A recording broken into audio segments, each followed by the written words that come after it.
Evangelho de Lucas, capítulo 22,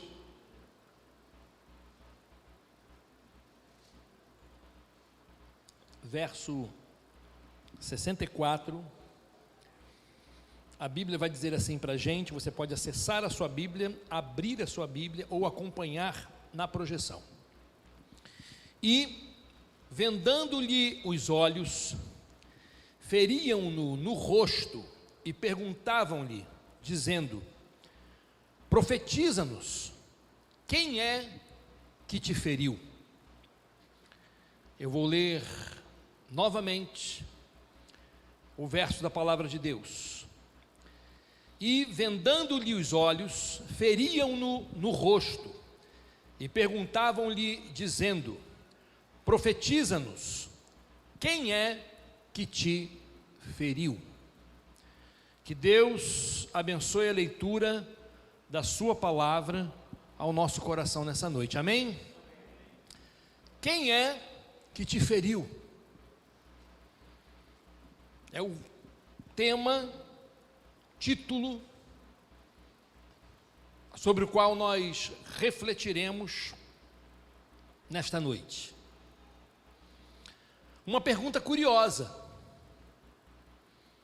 uma pergunta com um certo ar de inquietação, porque esta é uma pergunta que normalmente ela não é feita por quem intencionou o ferimento. Ela não é feita por quem trouxe no coração a inclinação maldosa de ferir. Normalmente, essa pergunta é feita por alguém que constata o ferimento e quer saber quem foi o causador. Mas normalmente essa pergunta ela não vem dos lábios daquele que intencionou, premeditou, maquinou o ato de ferir. Também não é normalmente uma pergunta feita por quem causou o ferimento, por quem foi o responsável pelo ato, por quem provocou a dor e gerou a humilhação. Normalmente essa pergunta ela não é feita nem por quem intencionou o ferimento, nem por quem causou o ferimento, e também não é feita por quem assistiu o ato, porque quem assistiu o ato de ferir sabe quem fez, sabe quem foi o causador, sabe quem foi o responsável. No entanto, queridos, nesse texto, a pergunta, ela é feita justamente por alguém que feriu a Jesus, que feria a Jesus, que intencionou causar o mal, que gerou o ferimento e que pôde sarcasticamente olhar, depois de ter intencionado e praticado, o resultado do ato. E aí, quando a gente imagina, quando imaginamos e olhamos para este ato, nós somos tomados por uma indignação e revolta enormes, grandes. Tamanha a covardia daquilo que estava sendo feito. Você sabe o que estava acontecendo? Jesus estava sendo humilhado como parte do seu Calvário. A pergunta para mim é: por que agredir a alguém que só abençoou? Por que agredir a alguém que mal a mim nenhum causou?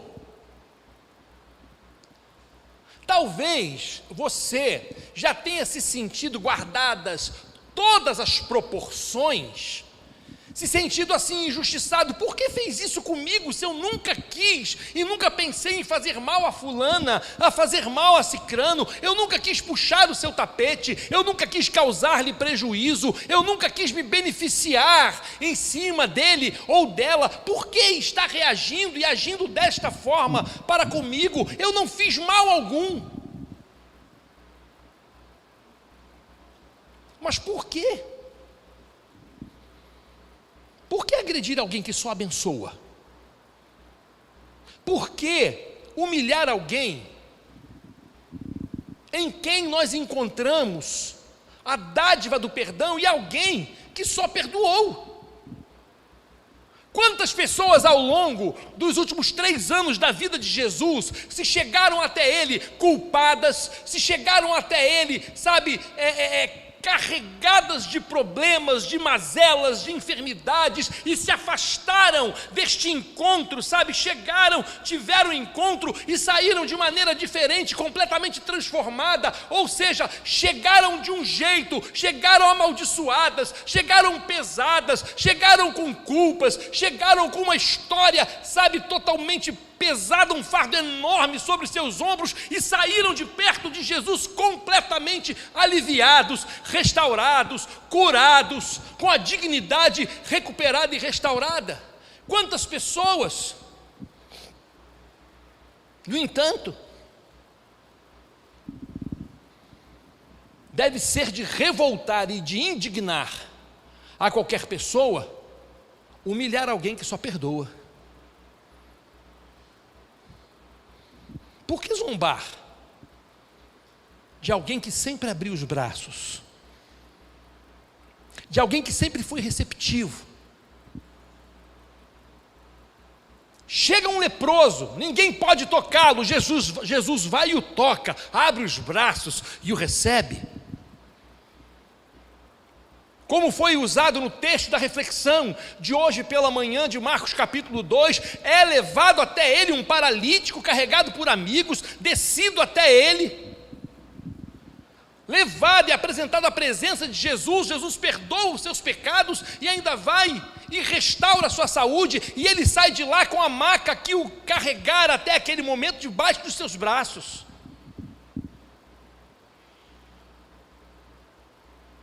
Uma mulher é apanhada em flagrante adultério e é levada até a presença de Jesus, e ela sai da presença de Jesus restaurada. Só abrindo os braços, recebendo, acolhendo, tendo compaixão, tendo misericórdia, tendo empatia, olhando e manifestando amor e graça o tempo inteiro, e neste momento sendo zombado. Essa situação te fere? Essa situação te ofende? Aquela pergunta não somente feriu o coração de Jesus, como fere o nosso coração também. Qualquer pessoa, queridos, com um mínimo de temor de Deus, percebe a carga de perversidade naquela pergunta. Mas a pergunta para nós agora, para a nossa reflexão, é a seguinte: teria aquela pergunta se referido apenas àqueles soldados que o castigavam naquela hora? Será que essa pergunta irônica, zombadora, sarcástica, está aqui registrada nas Escrituras Sagradas apenas para demonstrar a maldade dos algozes de Jesus? Será que não tem nada a ver com a gente? Será que o Espírito de Deus não tem uma forma, uma maneira ou uma intenção eterna em deixar esta pergunta inquietante, provocativa e revoltante para nos confrontar também?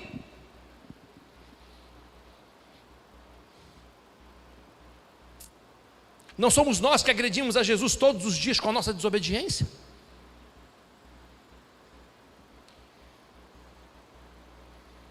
Não somos nós que muitas vezes, sabe, aplicamos duros golpes na face de Jesus, todas as vezes que entramos pelo caminho da desobediência, todas as vezes que entramos pelo caminho, sabe, do desprezo àquilo que Deus nos mostra como sendo o melhor para a nossa vida. Não somos nós também que o ferimos a Jesus todos os dias com os nossos pecados? Ou você acha que o meu e o seu pecado, eles são completamente indiferentes, completamente irrelevantes e desprezíveis aos olhos de Jesus, de modo a não causar-lhe nenhum dano ou mal? Eu quero dizer uma coisa muito especial para você: aquele que crê em Cristo, o Espírito de Cristo habita nesse ser, ele habita naquele que crê, e a convivência do santo com o pecado é uma ofensa, é uma agressão, e todas as vezes que nós apresentamos a prática do pecado na nossa vida diante de Jesus, isto o ofende, isto o fere. O Deus de toda graça, Ele manifesta esta graça com o Espírito do seu Filho, o Espírito do seu próprio Cristo, habitando em nós. E muitas vezes o que apresentamos em gratidão é a prática e o cultivo de determinados pecados que pensamos, porque por muito praticarmos e nos acostumarmos com eles, não nos ofendem mais. Se não nos ofendem mais, não ofendem mais a Deus. Se não nos agridem mais, não agridem mais a Deus. E a gente pensa que a nossa indiferença, ela é imediatamente correspondente à indiferença de Jesus em relação aos pecados. Não é. Não somos nós que zombamos de Jesus quando fazemos apenas o que queremos.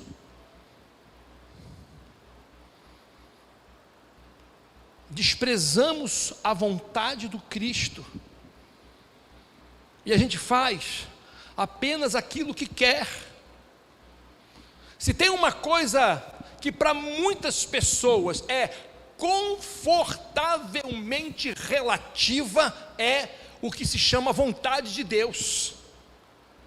E quando ela é assim confortavelmente relativa, porque a vontade de Deus vai depender da compreensão de A, de B e de C, eu posso automaticamente olhar para a minha própria vontade como algo a ser chancelado por Deus, aprovado por Deus. Logo, muito daquilo que quero e creio pode ser perfeitamente a vontade de Deus. Quem pode questionar e confrontar isso? Sim, pode, a palavra de Deus confronta.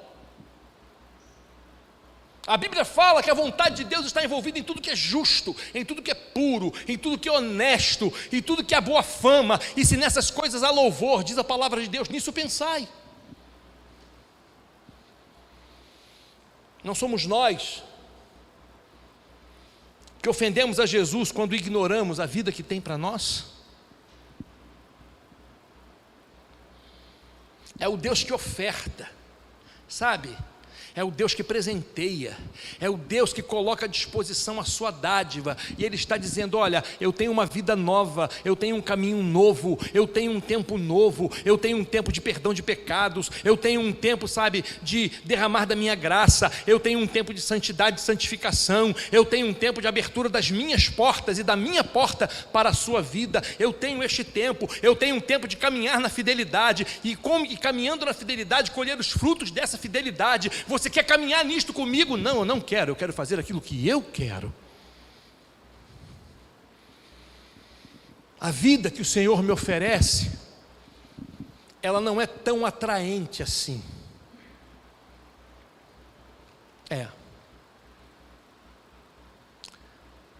Sabe o que Isaías, no capítulo 53, vai dizer para a gente? Profeticamente ele diz o seguinte: mas ele foi ferido pelas nossas transgressões e moído pelas nossas iniquidades. Sabe de quem era a agressão daquele soldado? era minha. Sabe de quem era? Quem estava por trás da ofensa daquele soldado? Era eu. Éramos nós. Porque ele profeticamente, ele foi ferido pelas nossas transgressões, e a pergunta feita foi: profetiza-nos, quem é que te feriu?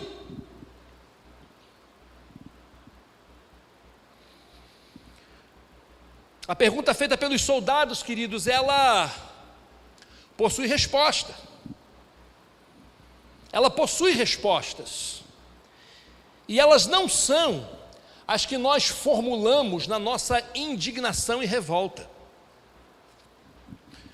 São respostas que devemos encontrar, e uma vez encontradas,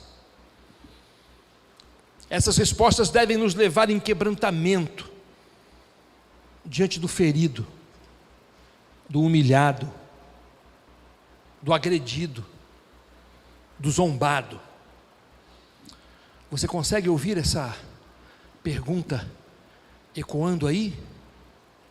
Profetiza-nos, quem é que te feriu? Revela-nos, Cristo, quem foi que te feriu? Eu tenho agora respostas para estas perguntas, para que cada um de nós sobre elas reflita. A primeira delas: aqueles que feriram a Jesus são aqueles pelos quais ele decidiu suportar a dor. Note, eu não estou dizendo que ele foi obrigado a suportar a dor. Eu não estou dizendo que lhe foi imprimido, que lhe foi, imposto sofrer aquela dor. Não, eu estou dizendo que ele decidiu suportar aquela dor. Num dos salmos mais intrigantes que nós encontramos na Bíblia, nós temos uma revelação extraordinária, de maneira profética, sobre esse momento específico vivido por Jesus. É o Salmo 22, bem ao lado, antecedendo o Salmo 23, que diz: o Senhor é meu pastor e nada me faltará. Nós temos o Salmo 22, que vai dizer para a gente as declarações, partes das declarações do Cristo na cruz: Deus meu, por que me desamparaste? Por que te alongas do meu auxílio e das palavras do meu bramido? E vai dizer: Deus meu, eu clamo de dia e tu não me ouves, de noite e não tenho sossego. Como água me derramei e todos os meus ossos se desconjuntaram. O meu coração é como cera e derreteu-se dentro de mim. A minha força se secou como um caco e a língua se me pega ao paladar, e me puseste no pó da morte. Sabe, meu querido, quando olhamos, olha que coisa curiosa, para as histórias das religiões diversas, nós sempre vamos encontrar divindades, entre aspas, que funcionam como libertadoras, como redentoras, como salvadoras, pelas supostas forças que possuem. Mas quando a gente olha para o Evangelho, quando a gente olha para o Cristo, quando a gente olha para a cruz, nós vemos o Deus que se tornou homem para, como homem, manifestar o seu amor divino, suportando em si mesmo a dor que era destinada àqueles a quem veio salvar. Ele decidiu receber em si próprio coisas que não eram destinadas a ele, mas por amor, ele decidiu sujeitar-se, submeter-se, para dar àqueles que o rejeitavam a chance de terem uma vida diferente. Aqueles que ferem a Jesus são os mesmos pelos quais ele decidiu suportar a dor, porque obviamente nenhum deles estaria pronto, apto, disposto a suportar as dores e humilhações a que estavam destinados. A cada agressão sofrida pelo Cristo, uma declaração redentora substitutiva se ouvia: descarreguem em mim toda a ira e humilhação destinadas a eles. Descarreguem em mim toda a ira e humilhação destinadas a eles. Sabe, eu paro e olho para a minha vida, eu paro e olho para a história da minha vida, e eu começo então a pensar assim: Senhor, o Senhor sujeitou-se a isto pelo Leonardo. O Leonardo que deu as costas, o Leonardo que zombou, o Leonardo que rejeitou, o Leonardo que cansou de apresentar pecados e pecados e pecados, ofensas e ofensas, e ainda assim, tu decidiste receber toda esta afronta por mim, por você.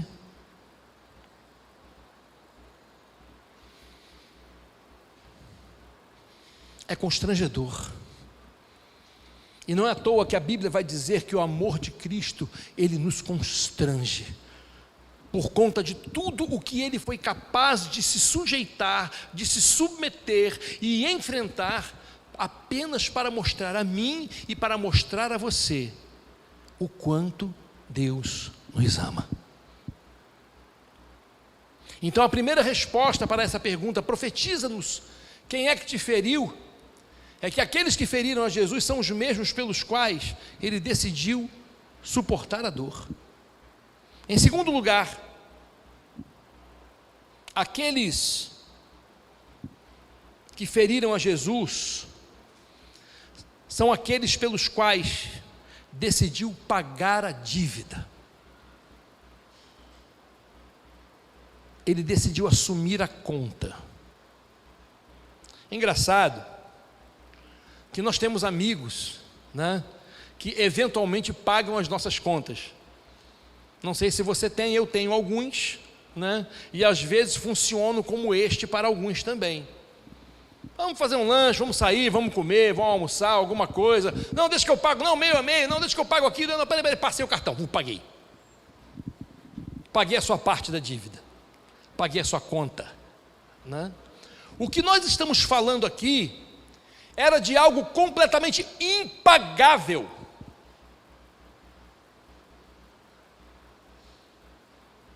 Algo impossível de ser quitado. E o apóstolo Paulo, ele vai dizer isso para a gente.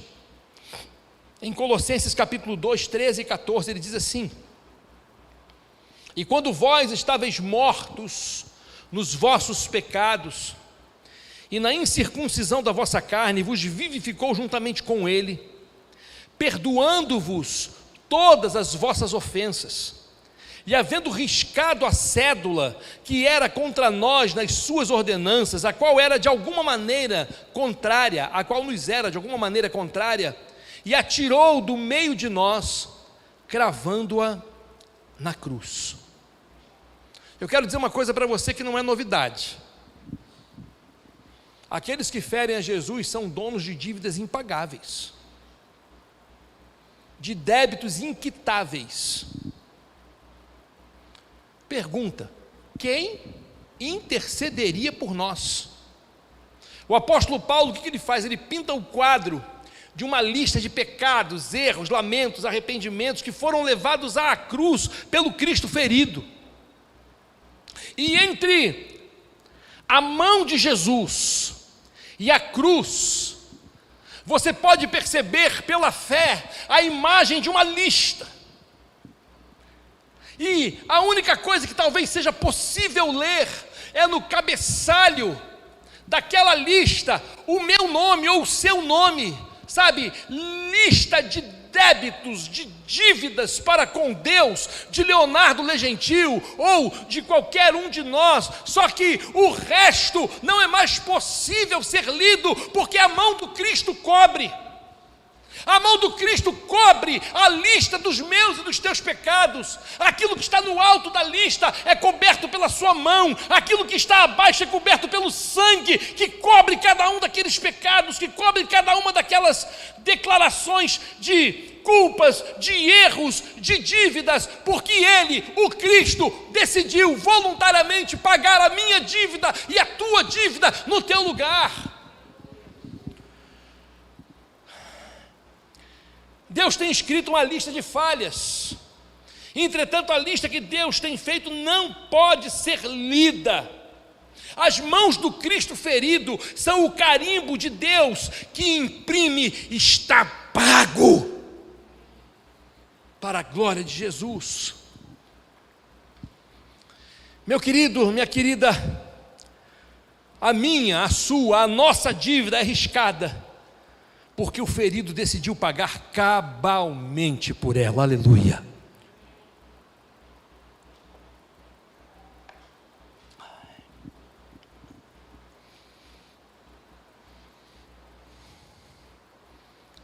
Não é pouco comum encontrarmos pessoas que, quando nós falamos sobre Cristo, e quando nós falamos sobre a necessidade que elas possuem de reconhecerem que são pecadoras, arrependerem-se dos seus pecados para receberem a graça de Jesus, que elas apresentem alguns argumentos do tipo: não, a minha vida ainda está muito complicada, existem muitas coisas que eu ainda preciso ajustar, existem muitas questões que eu tenho pendentes, olha, tem determinadas coisas aqui que eu não sei se eu vou conseguir resolver. Olha, eu quero dizer uma coisa muito clara para você: neste processo, pouco ou nada há de solução que nós tenhamos, de medidas que possamos tomar para equacionar esses problemas. Existem pessoas que foram convencidas de maneira covarde e errada de que elas possuem um papel de participantes nesse processo de purificação e santificação da sua vida, de ajuste dos seus erros. Não, eu tenho que conseguir isso pela força.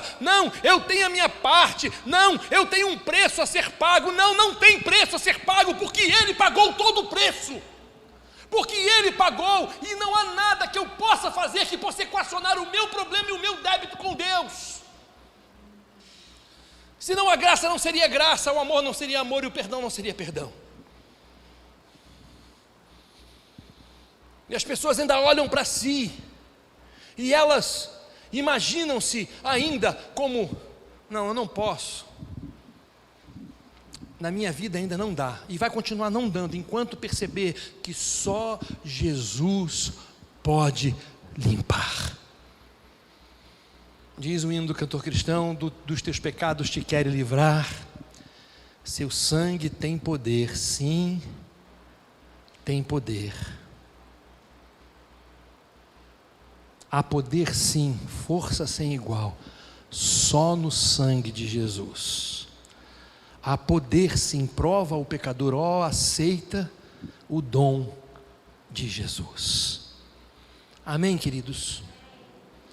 E em último lugar, além de aqueles que feriram a Jesus serem aqueles pelos quais Ele decidiu suportar a dor, e serem também aqueles pelos quais Ele decidiu pagar a dívida, aqueles que feriram a Jesus são aqueles pelos quais Ele decidiu abrir a porta dos céus.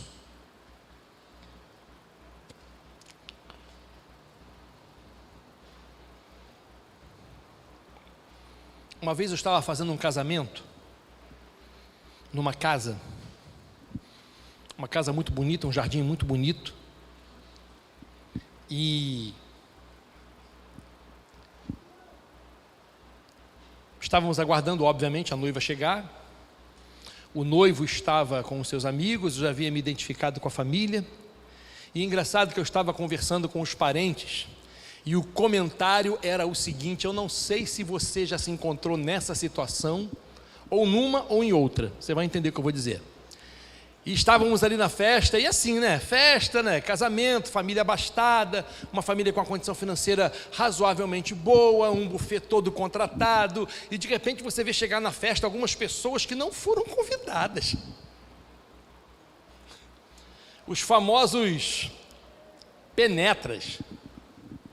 Você já recebeu alguém assim na sua festa, ou você já foi penetra de alguém, na festa de alguém? Não, vamos lá, de boa, eu tenho um convitinho para você que está sobrando, fulano não vai, eu passo para você, você entra lá na portaria, mas você não é nem sequer conhecido daqueles que são os anfitriões da festa. Aí eu estava conversando com o pessoal, eu falei, pastor, esse pessoal é cara dura, né, pastor? Eu falei, o que foi? Ali, aquela família inteirinha ali, não sei nem quem é, pastor.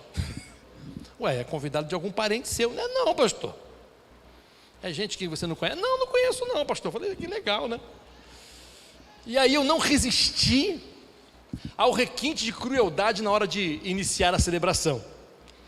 Na hora de iniciar a celebração, eu falei assim, olha, eu quero dar bom dia aos parentes, quero dar bom dia aos amigos, também aos penetras, que Deus abençoe a vida de vocês. O noivo baixou a cabeça, a noiva não estava entendendo nada, ele estava comigo, ele riu pra caramba, ele deu aquela piscadinha, eu falei, vamos embora, toca para frente. Né? Pois é, eventualmente nós somos levados a algumas festas para as quais não fomos chamados, não é verdade? E a gente entra, só que no céu não tem penetra, no céu não tem desvio de convite, no céu não tem esse negócio, olha, eu vou te dar uns 3 ou 4 convites, mais para você convidar 2, 3 amigos seus, não tem isso. O autor da carta aos Hebreus, ele vai dizer o seguinte, mas, vindo Cristo, o sumo sacerdote dos bens futuros, por um maior e mais perfeito tabernáculo, não feito por mãos, isto é, não desta criação, nem por sangue de bodes e de bezerros, mas por seu próprio sangue, entrou uma vez no santuário, havendo efetuado uma eterna salvação. Hebreus capítulo 9, 11 e 12. Ele entrou, ele operou a salvação. Sabe, aqueles que ferem a Jesus são os mesmos para os quais ele oferece um final diferente. São os mesmos para os quais ele oferece a chance diferente, uma chance de um final diferente daquilo que é previsto por muitos, ou quem sabe pela própria pessoa. Quem sabe você olhe para a sua vida, ou você faça uma análise da sua vida e veja assim, não, eu não mereço o céu, eu não mereço a graça, eu não mereço o perdão. Quem sabe alguém já tenha dito isso para você, quem sabe os juízos a seu respeito são os mais denegríveis possíveis, são os mais, pejorativos possíveis, são aqueles mais completamente carentes de dignidade, gente dizendo, olha, não tem jeito para você. Ele faz com que haja a possibilidade de um final diferente. E é engraçado que, vez por outra, eu estou assistindo um filme com o Valdilane, e todo filme, a não ser que ele seja assim, extremamente intrigante e extremamente, inteligente, você pode prever que algumas coisas estão faltando ou vão acontecer. Você vai acompanhando o filme e você fala, peraí, cara, esse negócio está muito fácil, não vai acontecer nada não, e acontece. Aí Valdilane fala assim, como é que você sabia? Você viu o filme? Eu falei, não, é lógico, alguma coisa tem que acontecer para complicar esse negócio, está fácil demais. Ninguém assiste um filme que é inteiro um mar de rosas, é horrível. É horrível, por isso que eu não gosto de romance. Estou sendo honesto, não gosto não. Nem de ler, nem de ouvir, nem de assistir, não gosto. A culpa é das estrelas. Não gosto. Ah, tem um drama, tem a doença e tal. Cara, desculpa, não gosto. Não gosto. Você consegue perceber que está faltando alguma coisa, tem que ter uma emoção, tem que ter um fato, alguma coisa que chacoalhe, para que o filme traga a emoção novamente.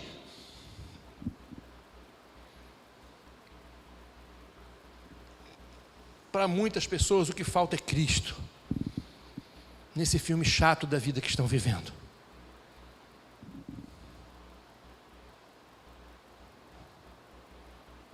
O que falta de fato novo, algo que vai chacoalhar a vida, algo que vai mudar o rumo da história e fazer com que aquilo que é imaginado como final vai se tornar diferente, chama-se Jesus Cristo de Nazaré. Ele É interessante que muitas vezes a gente mesmo torce, sabe, e consegue estragar o filme que Deus está fazendo com a nossa vida, sabe? Nós estamos caminhando bem, estamos caminhando da graça, estamos no meio, sabe, da comunidade da fé, e ali a gente está vivendo a nossa fé, vivendo a nossa vida, sabe, vivendo as virtudes da graça, e de repente dá um troço na nossa cabeça e te chuta tudo para o alto, e vai começar a viver as vaidades da vida, a viver algumas vaidades pessoais, e daqui a pouco a gente está completamente fora de contexto. A gente começa a se sentir estranho no meio daquele lugar em que nos sentimos bem comuns. O que está faltando? Está faltando Cristo para dar uma sacudida, render-se ao Cristo para encontrar o rumo de volta e voltar novamente para o centro do filme, cujo final é glorioso.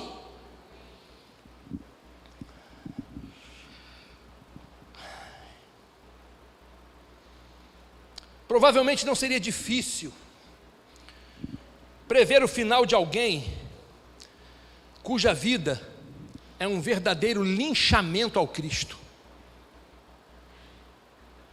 de tanto desprezo, de tanto ignorar, de tanto desprezar, de tanto desvalorizar, verdadeiros chutes de desprezo, murros de humilhação, de negação, cusparadas de escárnio. Mesmo assim, ele decidiu ser ferido para poder oferecer não somente um final diferente, mas uma vida diferente também. Sabe o que é a porta dos céus que ele abriu? A porta dos céus é o lugar onde a culpa dá lugar à gratidão. É o lugar onde a culpa dá lugar ao arrependimento, e o arrependimento dá lugar à gratidão. E você vai dizer assim: Deus, obrigado, eu não mereço. Senhor, obrigado, eu não mereço. Quem sabe um apelo desesperado como o ladrão penitente: Senhor, lembra-te de mim quando entrares no teu reino. E Jesus diz: a porta do céu está aberta, hoje estarás comigo no paraíso. Queridos, em Jesus tudo, absolutamente tudo encontra propósito, inclusive a pergunta: quem é que te feriu? Deus tinha algo por trás, havia algo maior acontecendo, ele sabia exatamente o porquê aquilo estava acontecendo. E foi Isaías quem profetizou isso. Ele disse: olha, o trabalho da sua alma ele verá e ficará satisfeito.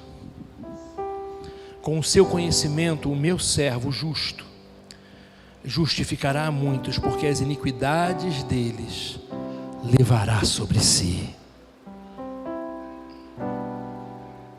Profetiza-nos, Cristo, quem foi que te feriu?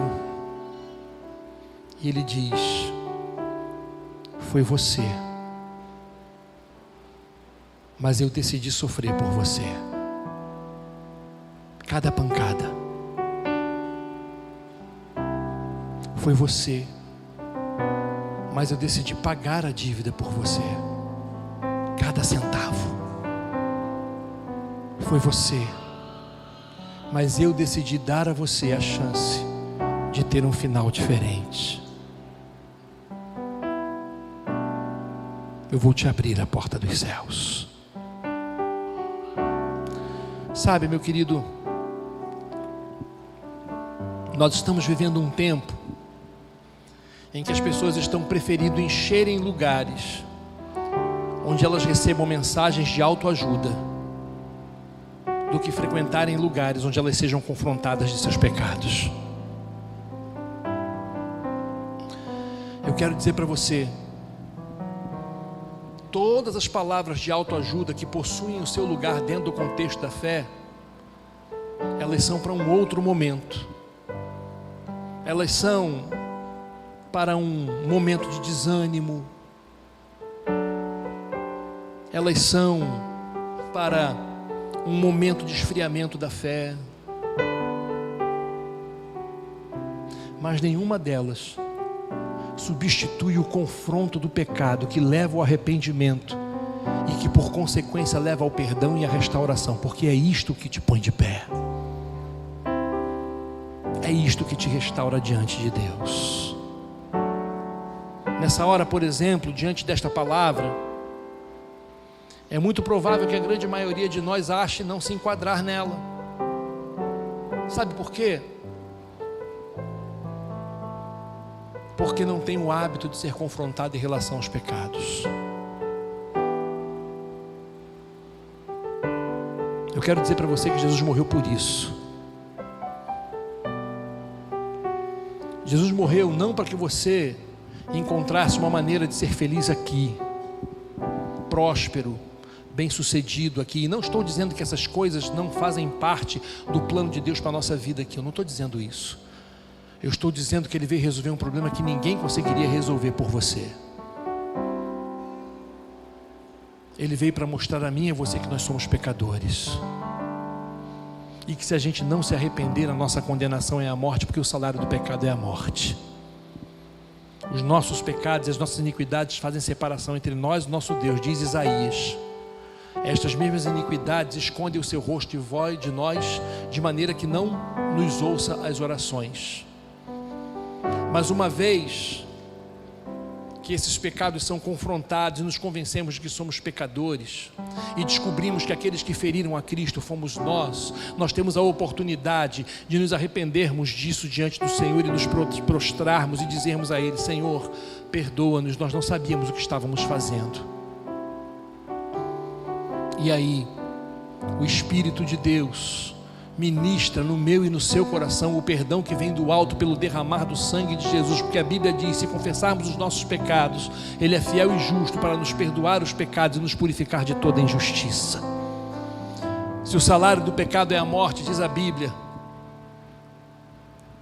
a vida eterna é o dom gratuito de Deus em Cristo Jesus. Para tudo Jesus tem solução, mas existe uma coisa que só Jesus tem solução: é o perdão do seu pecado, para que você seja salvo. E você sabe de uma coisa? Deus colocou no meu coração trazer essa palavra nessa noite pelas experiências que ultimamente nós temos vivido aqui no processo de discipulado da igreja. Algumas pessoas nasceram nessa igreja, outras estão há algum tempo nessa igreja, vivendo a fé, ou vieram de outras igrejas, não necessariamente nessa igreja, mas estiveram em outras igrejas e vieram para cá, mas não tinham convicção de salvação, porque não foram em nenhum momento levadas ao conhecimento de que precisavam se arrepender dos seus pecados e reconhecerem Jesus como Senhor e Salvador de suas vidas, para receberem o dom gratuito da vida eterna. Resultado: nós temos algumas pessoas que estavam completamente perdidas na casa do Pai e estão se rendendo a Jesus como Salvador.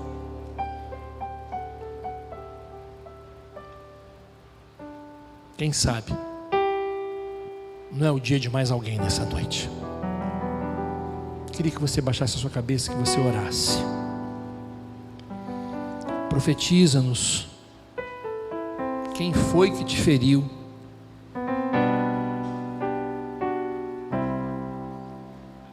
Eu sei, eu o feri,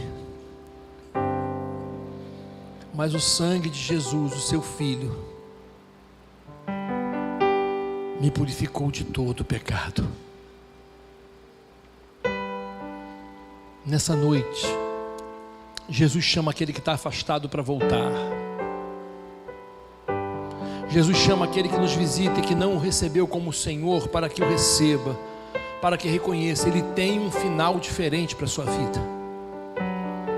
Ele tem uma história diferente para escrever. Ele tem algo novo. A sua dívida para com Deus, Ele quer pagar. A questão é: você quer isto? Em nome de Jesus. Existe alguém que nessa noite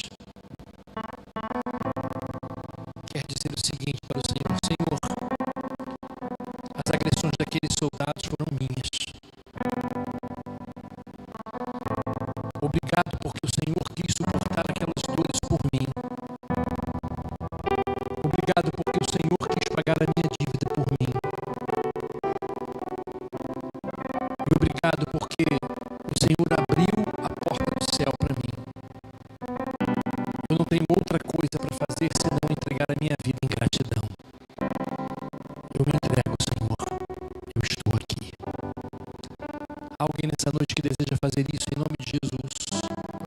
Levante uma de suas mãos onde você estiver, que eu quero orar por você. Eu quero orar pela tua vida. Alguém? Onde você estiver, em nome de Jesus, levante uma de suas mãos, que eu quero orar por você. Alguém nessa noite, que por algum motivo afastou-se, esfriou-se, perdeu-se no meio do caminho e hoje quer retornar, quer dizer: Senhor, eu estou aqui, eu estou de volta. Me perdoe e me receba em nome de Jesus. Alguém nessa noite, em nome de Jesus, onde você estiver, levante sua mão e eu quero orar por você. Alguém? Se não há, vamos todos orar nesse momento. Feche seus olhos e vamos juntos orarmos a Jesus. Pai, nessa hora nos colocamos diante do Senhor e aquela pergunta, Senhor, feita pelos soldados que o agrediam e que nos causa indignação, ela recai sobre nós.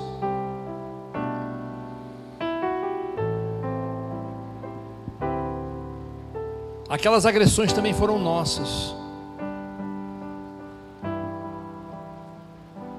Aquilo que foi feito, Senhor, a Ti, em Teu Filho Jesus, teve a nossa participação, porque o resultado daquilo reverbera na vida de muitos, Pai Santo, nesse tempo.